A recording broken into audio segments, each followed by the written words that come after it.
Hello everyone, आप सब लोगों का मेरे चैनल बॉटनी सागर में हार्दिक स्वागत है। आज जो मेरा टॉपिक है वही ब्रायोफाइट से रिलेटेड है और इसमें मैंने आपको ब्रायोप्सिडा जो 3rd नंबर की क्लास है ब्रायोफाइट की, उसके बारे में आपको एक्सप्लेन मैंने कराया था और यहाँ पर मैंने आपको करीब 6 पॉइंट के समथिंग आपको एक्सप्लेन किए थे और लास्ट में मैंने आपको एक नोट करके एक पॉइंट नोट कराया था कि ब्रायोफाइट्स में जो स्पोरोफाइट है वो मॉसेस की हाईली डेवलप्ड होती है, जबकि लिवरवर्ट्स की जो स्पोरोफाइट है वो सिंपलेस्ट स्पोरोफाइट होती है। क्लियर? इसके बाद में फिर मैंने कैप्सूल के बारे में आपको जनरल आइडिया बताया था और देखो एक सिंपल सी बात है कि ब्रायोफाइट के केस में आप देखते हैं कि 2 जनरेशन है, एक गैमेटोफाइटिक जनरेशन है और एक स्पोरोफाइट जनरेशन है। गैमेटोफाइटिक जनरेशन गैमेट प्रोड्यूस करेगी और ऑलवेज हैप्लॉइड होगी, ठीक है, और स्पोरोफाइटिक जनरेशन स्पोर प्रोड्यूस करेगी और ऑलवेज डिप्लॉयड नेचर वाली होगी। क्लियर? अब यहाँ पर आप देख रहे हैं कि गैमेटोफाइट ब्रांच्ड है, जबकि स्पोरोफाइट आप ब्रायोफाइट के केस में देखेंगे तो जनरली अनब्रांच्ड स्ट्रक्चर होती है ना।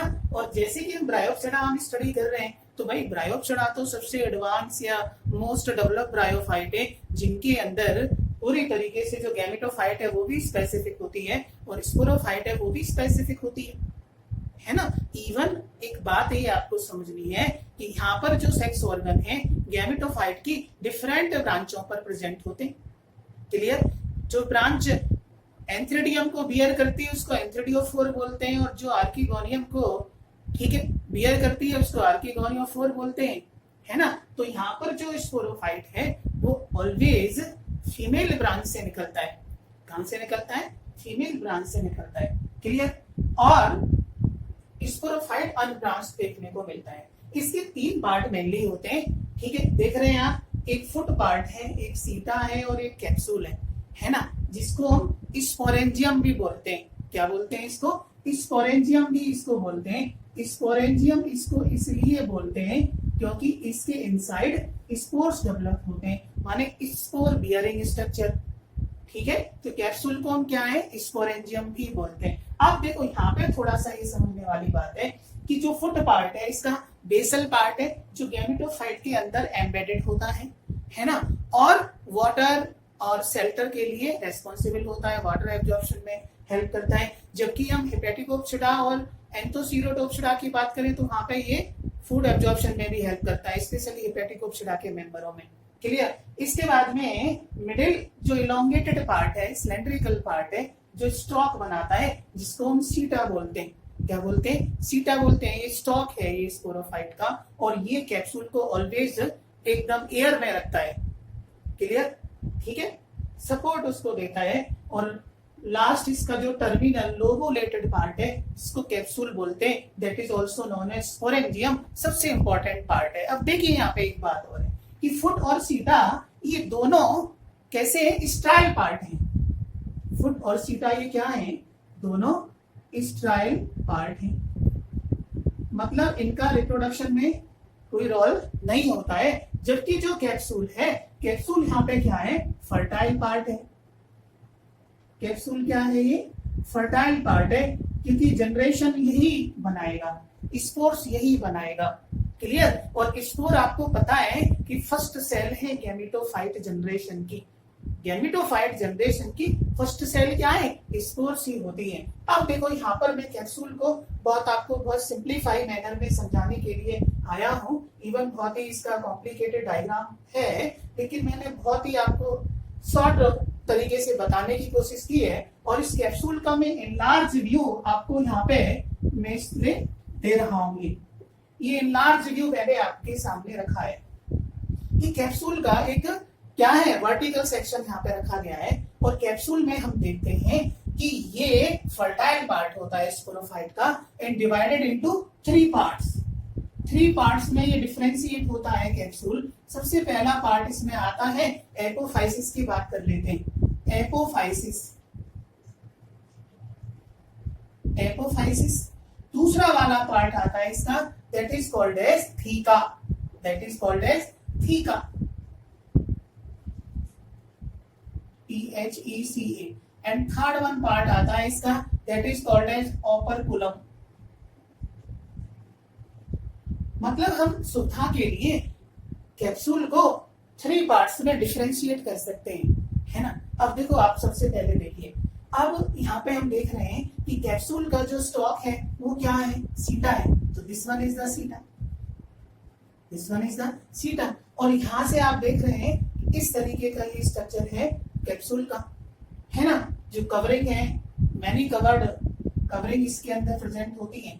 और यहाँ पर जो एपोफाइसिस रीजन है, ये बेसल पार्ट होता है कैप्सूल का, जिसके अंदर फोटोसिंथेटिक सेल्स और स्टोमा पाए जाते हैं। मतलब यहाँ पर जो एपोफाइसिस रीजन के अंदर, एपोफाइसिस रीजन की हम बात करें तो यहाँ इस रीजन के अंदर स्टोमेटा मिलते हैं, जो गैसियस एक्सचेंज में हेल्प करेंगे। और दूसरा ये है कि इस रीजन में पैरेन्काइमेटस फोटोसिंथेटिक सेल्स प्रेजेंट होती है ना, जिनके अंदर क्लोरोफिल प्रेजेंट होता है। तो मतलब chlorophyll bearing photosynthetic cells and stomata are the component of the apophysis region, ठीक है। And it is the basal part of the capsule. Capsule का ये बेसल पार्ट है जिसके अंदर फोटोसिंथेटिक सेल्स होती हैं और स्टोमेटा मिलते हैं। आपकी बात समझ में आ रही है, क्योंकि यहाँ पे मैं ब्रायोप्सिडा की बात कर रहा हूँ, और ब्रायोप्सिडा में जो स्पोरोफाइट है वो फोटोसिंथेटिक होता है। तो आपकी क्लियर हो रहा है।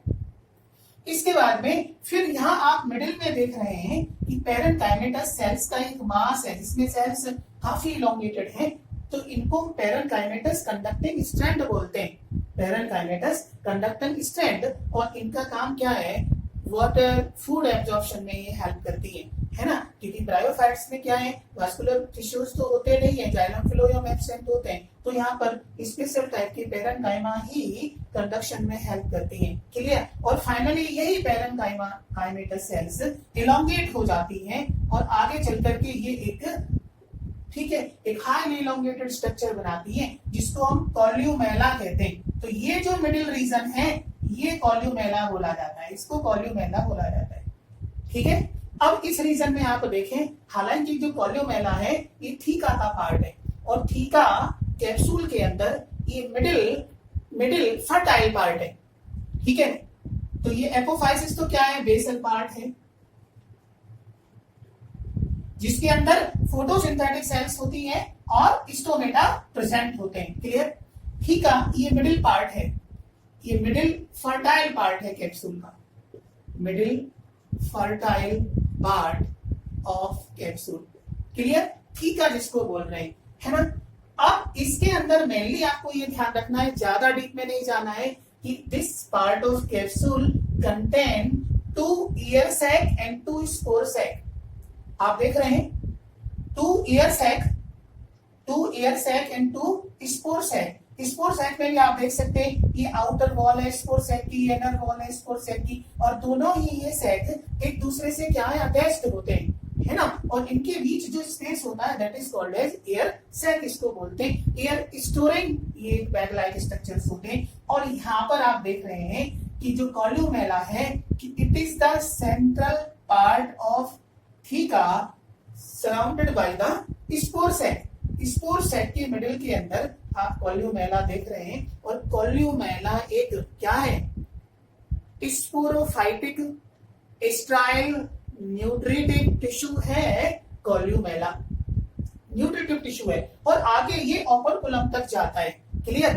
तो यहाँ पे आप देख सकते हैं कि जो थीका रीजन है, थीका के अंदर स्पोर सैक प्रेजेंट होते हैं, 2 spore sac and 2 air sac. और स्पोर सैक के अंदर स्पोरोजिनस टिश्यू होती है, स्पोरोजिनस टिश्यू होते हैं, और ये स्पोरोजिनस टिश्यू क्या बनाते हैं, स्पोर मदर सेल बनाते हैं। And finally the spore mother cell undergo meiosis and give rise to haploid spores. तो हैप्लॉइड स्पोर्स यहाँ पे बन जाते हैं, जो स्टोर रहते हैं कहाँ पे, स्पोर सैक के अंदर।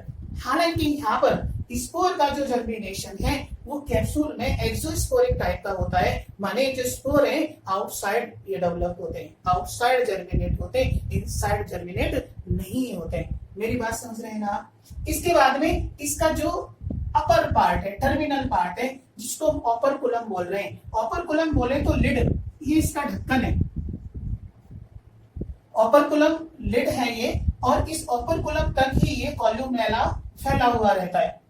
ठीक है, बात समझ रहे हैं ना। और operculum is bounded by a layer, a covering that is called as calyptra. इसकी लेयर को क्या बोलते हैं? कैलिट्रा बोलते हैं। लेकिन यहाँ पे आपको एक बात ध्यान रखना है कि जो कैलिट्रा है ना, it is the part of archegonium venter. ठीक है, ये बात आपको बहुत ध्यान से आपको समझनी है कि जो कैलिट्रा है, calyptra it is the part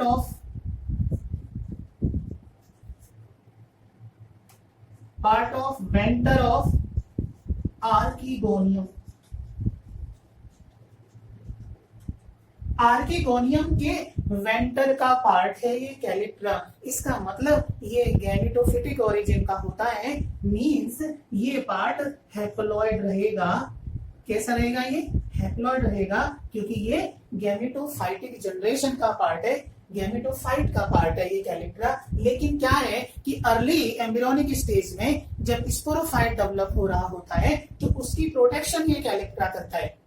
समझ गए ना आप मेरी बात? तो जो कैलिट्रा है ये अर्ली स्पोरोफाइट की क्या है?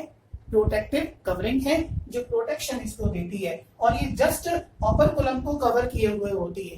क्लियर? अब एक बात यहाँ पे एक स्ट्रक्चर आ रहा है, एनुलस। एनुलस एक ऐसा स्ट्रक्चर है जो ओपर्कुलम को थीका रीजन से सेपरेट करता है। मतलब ये एक तरीके से रिम पार्ट है, पेरिफेरल पार्ट है, या इसको ना कहीं कहीं डायफ्राम भी इसी को ही बोल देते हैं। डायफ्राम इसी रीजन को बोल देते हैं, एनुलस को बोलते हैं। It separate operculum from the theca region. Clear? अब इसके बाद में इस एनुलस से ही पेरिस्टॉम स्ट्रक्चर एराइज होते हैं। क्या स्ट्रक्चर एराइज होते हैं? पेरिस्टॉम स्ट्रक्चर एराइज होते हैं। और पेरिस्टॉम एक टाइप के टीथ लाइक स्ट्रक्चर्स हैं जो डिस्पर्सल ऑफ स्पोर्स में हेल्प करते हैं। किसमें हेल्प करते हैं? ये डिस्पर्सल ऑफ स्पोर्स में हेल्प करते हैं। और ये दो रिंग्स में पाए जाते हैं, एक्सोस्टॉम एंड एंडोस्टॉम। मतलब जो पेरिस्टोमियल टीथ हैं या टूथ हैं, ये दो रीजन में पाए जाते हैं। Outer ring that is exostome, inner ring that is endostome. और दोनों रिंग में 16 टीथ होते हैं, है ना। और ये टीथ क्या है? हाइग्रोस्कोपिक नेचर के होते हैं। क्लियर है ना। अब जो एक्सोस्टॉम वाले टीथ हैं ये लॉन्ग होते हैं, है ना, रेड कलर के होते हैं। जो कि एंडोस्टॉम माने अंदर वाले जो टीथ हैं वो कैसे होते हैं? स्मॉल होते हैं और ट्रांसपेरेंट होते हैं। क्लियर? और इनके अंदर हाइग्रोस्कोपिक बैंड्स पाए जाते हैं जो हेल्प करते हैं वाटर एब्जॉर्प्शन की, मॉइस्चर एब्जॉर्प्शन की, and they help in the dispersal of the spore sac.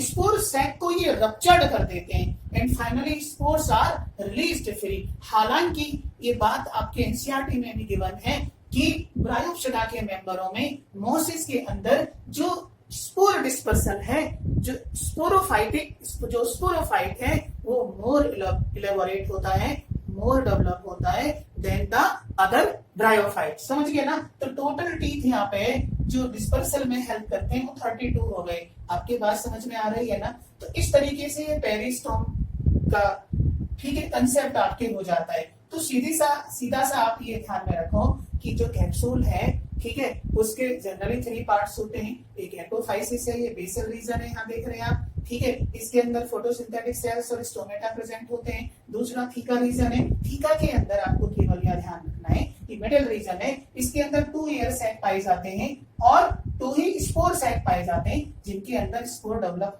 हो रहे होते हैं। कहां से? स्पोर मदर सेल से। क्लियर है ना। इसके बाद में थर्ड जो ओपर्कुलम पार्ट है, ओपर्कुलम का मैंने आपको बता दिया कि इसको हम कैप्सूल का लिड भी बोलते हैं। और इस ओपर्कुलम को कवर किए रहती है कवरिंग, जिसको हम कैलिट्रा बोलते हैं। और कैलिट्रा का आपको ध्यान रखना है कि it is the part of venter of archegonium. ठीक है। और आर्किगोनियम आपको पता है गैमेटोफाइट का पार्ट है। समझ गए ना। तो कैलिट्रा यहाँ पे हैप्लॉइड होगा, बाकी जो पार्ट्स हैं वो सभी क्या हैं? डिप्लॉइड होते हैं। मेरी बात समझ रहे हैं ना? तो इस तरीके से बहुत ही सिंपल आप कैप्सूल को समझ सकते हैं। ठीक है, अब आगे नेक्स्ट हम पॉइंट डिस्कस कर सकते हैं। अगला जो इसमें पॉइंट आपका आ जाएगा, भाई ये आपके क्लियर हो गया कि कैप्सूल क्या है। Capsule is the fertile part of sporophyte. Capsule is the fertile part of sporophyte that produce spores through the process of meiosis. Clear है ना? तो एक पॉइंट तो ये लिख लो आप, the mosses have an elaborate mechanism of spore dispersal.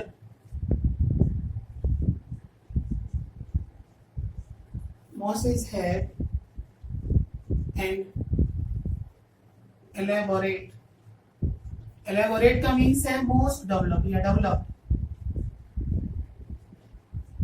Mosses have an elaborate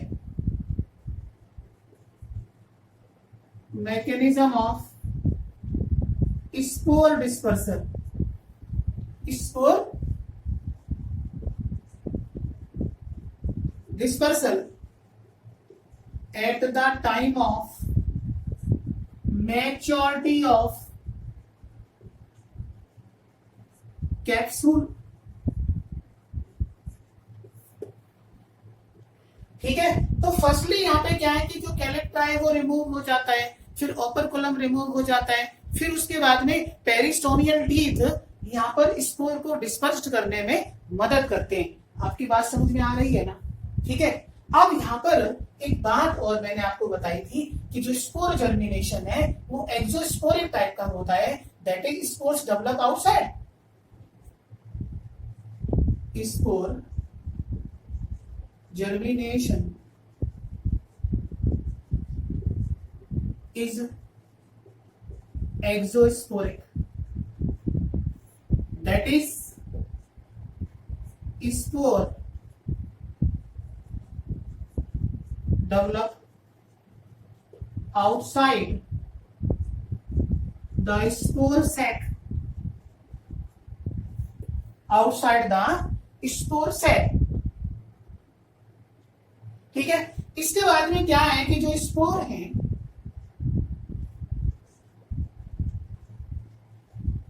spore germinate into A creeping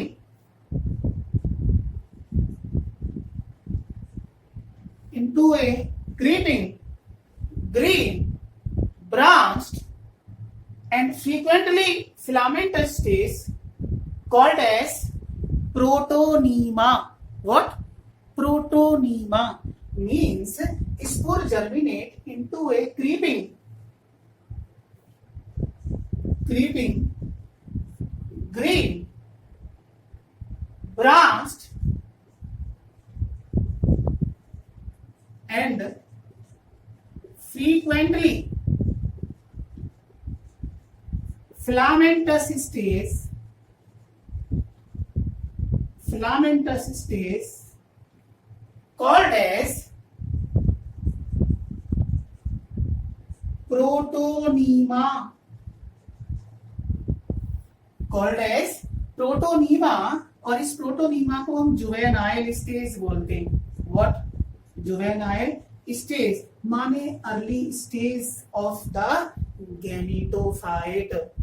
ठीक है, गैमेटोफाइट की अर्ली स्टेज है जिसको हम प्रोटोनीमा बोलते हैं. और प्रोटोनीमा के बारे में एक नोट आप करके लिख सकते हैं. वो नोट ये लिख सकते हैं कि protonema developed from spores is called as primary protonema and the protonema developed from parts other than spores is known as secondary protonema. Clear? Means आप ये बात यहाँ पर नोट करके लिख सकते हैं कि जो प्रोटोनीमा स्पोर्स से डेवलप हो रही है, जो प्रोटोनीमा स्पोर्स से डेवलप होती है उसको प्राइमरी प्रोटोनीमा बोलते हैं. Primary protonema. और जो प्रोटोनीमा स्पोर्स को छोड़ करके अदर किसी पार्ट से डेवलप होती है उसको बोलते हैं secondary protonema. And finally this protonema transform into leafy gametophyte. आप मेरी बात समझ रहे हैं ना? ठीक है कि finally this protonema transform into leafy gametophyte. ठीक है, बात आप समझ रहे हैं ना? ठीक है, तो स्पोर से जो प्रोटोनीमा डेवलप होती है उसको प्राइमरी प्रोटोनीमा बोलते हैं। और primary protonema undergo vegetative propagation and give rise to buds इसमें अराइज हो जाती है। माने यहां पर प्राइमरी प्रोटोनीमा हैविंग बर्ड्स, ठीक है, and actually primary protonema having birds transformed into secondary protonema, है ना, and which transformed into the leafy gametophyte.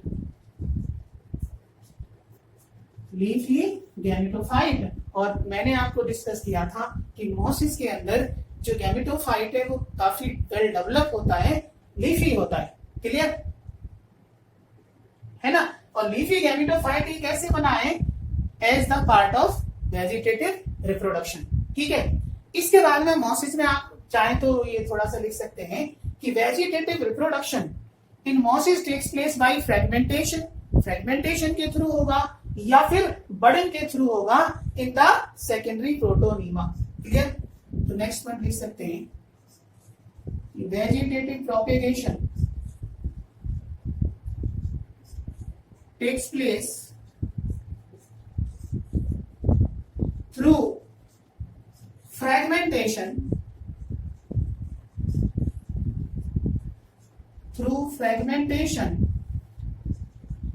and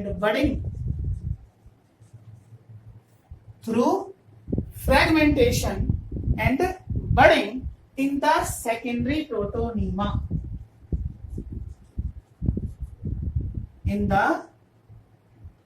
secondary protonema. Clear?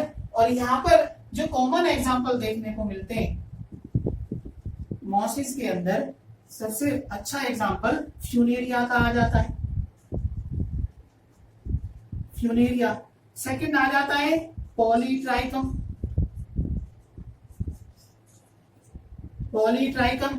ठीक है, जिसको हम हेयर मॉस भी बोलते हैं। ठीक है, जनरली हेयर मास इसको इसलिए बोला जाता है कि यहाँ पॉलीट्राइकम के केस में जो कैलिप्ट्रा है वो हेयरी होता है, लेकिन कुछ मॉसिस में कैलिप्ट्रा स्मूथ होता है, लाइक दैट फ्यूनेरिया के केस में। लेकिन यहाँ पॉलीट्राइकम में जो कैलिप्ट्रा है वो हेयरी होता है, इसकी वजह से इसको क्या बोलते हैं हम? हेयर मॉस बोलते हैं। और सबसे जो बेहतरीन इसमें एग्जाम्पल आएगा वो आता है स्फेगनम का। स्फेगनम जिसको हम पीट मॉस भी बोलते हैं। स्फेगनम जिसको हम पीट मॉस भी बोलते हैं। तो इस तरीके से ये आपका ब्रायोप्सिरा जो क्लास है ये फिनिश हो जाती है। और आगे मैं आपको जो डिस्कस कराऊंगा वो economic importance of bryophytes, last lecture यही होगा। तो आप लोग ध्यान से पढ़ते रहें, समझते रहें, और मेरे चैनल को आप सब्सक्राइब करें, लाइक करें और शेयर करें। All the best, see you again.